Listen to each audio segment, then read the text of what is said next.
Hello, magandang umaga at magandang gabi sa atin saan man tayo naroon. Sana po ay safe tayo. So, kararating lang namin nag-grocery kami. Tapos ito, mabilisan lang natin. Ihuhuli natin. So, ito na po.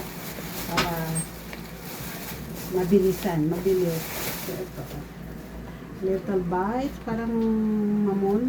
Ganun. Tapos ito masarap tong ano na to. Yung brands na to. Ay, brand. Brand.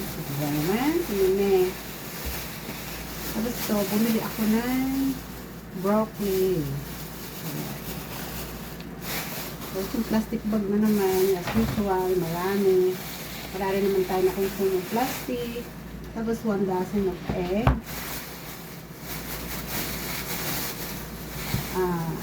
Isang sibuyas lang kasi hindi ako madalas magluto. Meron tayong center cut bacon. Dalawa yung binili natin. At saka sausage link. Dalawa rin yung nabili natin.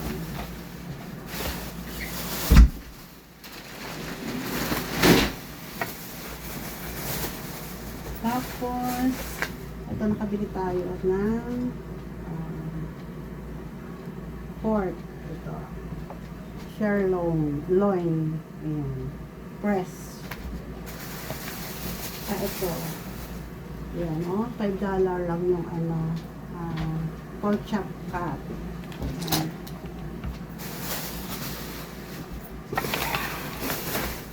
So, dalawa pala yung binili natin nito. Ayan. Dalawang box. Tapos dalawa rin ito.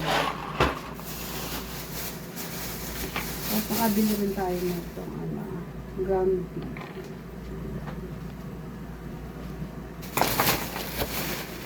Ano pa ba ito? Ito. Bumili rin ako nito. $5 lang. Swing.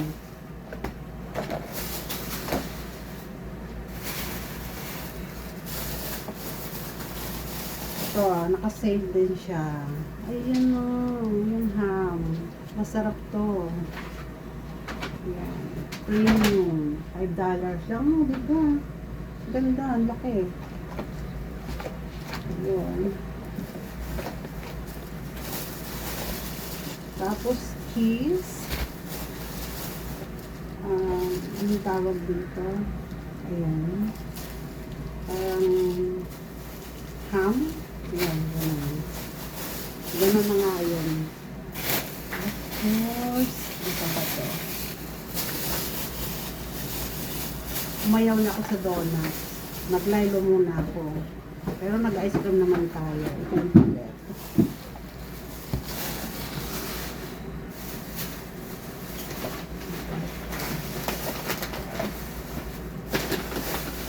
At saka, ano to? Ito pala.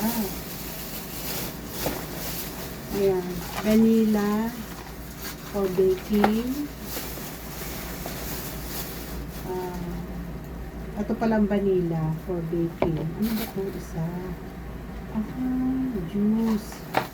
Powder juice. At saka, ito yung cream of tartar for baking din yan.